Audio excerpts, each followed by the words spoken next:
മറ്റു വാർത്തയിലേക്ക് പോകണമെന്നത് ബാലരാമപുരം കൊലപാതകത്തിലെ ദുരൂഹത നീക്കാനായുള്ള പോലീസിന്റെ ശ്രമമാണ്. പ്രതിയായ ഹരികുമാറിനെ ഇന്ന് കസ്റ്റഡിയിൽ വാങ്ങി ചോദ്യം ചെയ്യും. മാനസികാരോഗ്യ വിദഗ്ധന്റെ സാന്നിധ്യത്തിൽ ചോദ്യം ചെയ്യാനാണ് പോലീസിന്റെ തീരുമാനം. വി അരുൺ ചേരും. അരുൺ, ഇതിൽ ഇന്ന് പോലീസിന്റെ നീക്കങ്ങൾ എന്തൊക്കെയാണ്?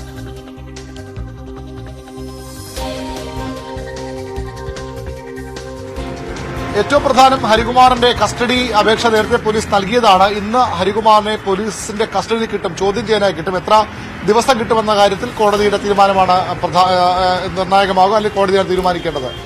ഹരികുമാറിനെ പരമാവധി കസ്റ്റഡിയിലെടുത്ത് വിശദമായി ചോദ്യം ചെയ്യാനാണ് പോലീസിന്റെ തീരുമാനം. നേരത്തെ ഈ കൊലപാതകം നടന്ന ദിവസം രാവിലെ മുതൽ ഇയാളെ ചോദ്യം ചെയ്തെങ്കിലും പോലീസിനെ വട്ടം ചുറ്റിക്കുന്ന, പോലീസിനെ ആശയക്കുഴപ്പത്തിലാക്കുന്ന മറുപടികളാണ് പലപ്പോഴും ഹരികുമാർ നൽകിയത്. അതുകൊണ്ടാണ് എന്താണ് ഈ കൊലപാതകത്തിന്റെ യഥാർത്ഥ കാരണം, യഥാർത്ഥ ലക്ഷ്യമെന്ന കാര്യത്തിൽ പോലീസിന് ഇപ്പോഴും ഒരു വ്യക്തതയില്ലാത്തത്, പോലീസ് ഇരുട്ടിൽ തപ്പുന്നത് ഇയാളുടെ ഈ മൊഴി നൽകലിന്റെ ചോദ്യം ചെയ്യലുമായി സഹകരിക്കാത്ത സമീപനമാണ്. ശ്രീതുവും ആദ്യഘട്ടത്തിൽ അങ്ങനെയാണ് പോലീസിനോട് പെരുമാറിയത്. താൻ ഒറ്റയ്ക്കാണ് കൊല ചെയ്തതെന്ന് ഇപ്പോൾ ഹരികുമാർ സമ്മതിക്കുന്നു. പക്ഷെ കുറച്ചു കഴിയുമ്പോൾ അയാളത് മാറ്റിപ്പറയുകയും ചെയ്യുന്നു.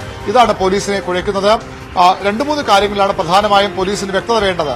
ഒന്ന്, ശ്രീതുവിന്റെ പങ്ക് എന്താണ്, ശ്രീതുവിന് ഈ കൊലപാതകത്തിലുള്ള പങ്ക്, ശ്രീതു കൂടി അറിഞ്ഞുകൊണ്ടാണോ ഈ ഒരു കൊലപാതകം നടത്തിയത്? മറ്റൊന്ന്, ഈ വിവാദ ജോത്സ്യൻ പ്രദീപ് കുമാറിന്റെ ഇതിലെ പങ്കെന്താണ്?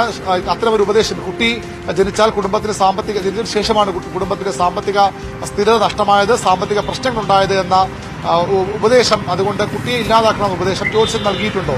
മറ്റൊന്ന്, ഇതിനപ്പുറത്തേക്ക് ഏതെങ്കിലും തരത്തിൽ ആഭിചാര ക്രിയകൾ വീട്ടിൽ നടന്നിട്ടുണ്ടോ? ഒരു കാര്യം കൂടി വ്യക്തമാക്കേണ്ടുള്ളത്, സാമ്പത്തിക പ്രതിസന്ധിയാണോ കാരണം? എങ്കിൽ എന്താണ് സാമ്പത്തിക പ്രതിസന്ധി?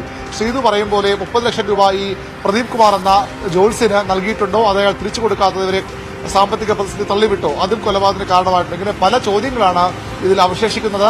അതിൽ വ്യക്തത വരുത്താനാണ് ഹരികുമാറിനെ ചോദ്യം ചെയ്യുന്നത്. ഹരികുമാർ മാനസിക അസ്വാസ്ഥ്യമുള്ള ആളാണ്, മനോരോഗത്തിന് ചികിത്സ തേടിയിട്ടുള്ള ആളാണ് എന്നൊരു പരാമർശം കുടുംബാംഗങ്ങൾ പലപ്പോഴും നൽകിയിട്ടുണ്ട്. അതിൽ സത്യമുണ്ട്, എത്രത്തോളം വസ്തുതയുണ്ട്, അക്കാര്യങ്ങളും പരിശോധിക്കും. അയാളെ പോലീസിനെ ഒറ്റയ്ക്ക് ചോദ്യം ചെയ്തിട്ട് പലപ്പോഴും അയാളുടെ ഉള്ളിലിരിപ്പ് അറിയാൻ കഴിയുന്നില്ല. അതുകൊണ്ടാണ് ഒരു മാനസിക രോഗ വിദഗ്ധന്റെ സഹായത്തോടു കൂടി ഹരികുമാറിനെ ചോദ്യം ചെയ്യാൻ പോലീസ് തയ്യാറെടുക്കുന്നത്. ഈ കസ്റ്റഡി വാങ്ങി ചോദ്യം ചെയ്യുമ്പോൾ പ്രധാനമായും അതാണ് പോലീസ് ലക്ഷ്യമിടുന്നത്. അയാളുടെ മൊഴിയിൽ നിന്ന് അയാൾ ചോദ്യം ചെയ്ത് വളരെ പ്രധാനപ്പെട്ട വിവരങ്ങൾ തന്നെയാണ് പുറത്തു വരാനുള്ളത്. അത് ലഭിച്ചാൽ മാത്രമേ ഈ കേസിന്റെ ഈ കൊലപാതക യഥാർത്ഥ കാരണത്തിലേക്ക് പോലീസിനെത്താനാകൂ. അതുകൊണ്ട് ഇന്ന് ഹരികുമാറിനെ കസ്റ്റഡി വാങ്ങി ചോദ്യം ചെയ്യും. ശ്രീതുവിനെയും പോലീസ് കസ്റ്റഡി അപേക്ഷ നൽകും. ശ്രീതുവിന്റേത് നിലവിൽ ശ്രീതു കൊലപാതക കേസിലെ പ്രതിയല്ല, പക്ഷേ സാമ്പത്തിക തട്ടിപ്പ് കേസിലെ പ്രതിയാണ്. അതിൽ ശ്രീതുവിന്റെ എങ്ങനെയാണ് ശ്രീതു പൈസ തട്ടിച്ചത്, ഇനി അത് കൂടുതൽ പരാതികൾ വരാനിടയുണ്ടോ എന്ന കാര്യത്തിൽ വ്യക്തതയ്ക്ക് വേണ്ടി ശ്രീതുവിനെയും പോലീസ് കസ്റ്റഡിയിൽ വാങ്ങും. ശ്രീതുവിനുള്ള അപേക്ഷ ഇന്ന് കോടതിയിൽ നൽകും. ശരി, വി അരുണാണ് വിവരങ്ങൾ പങ്കുവച്ചത്.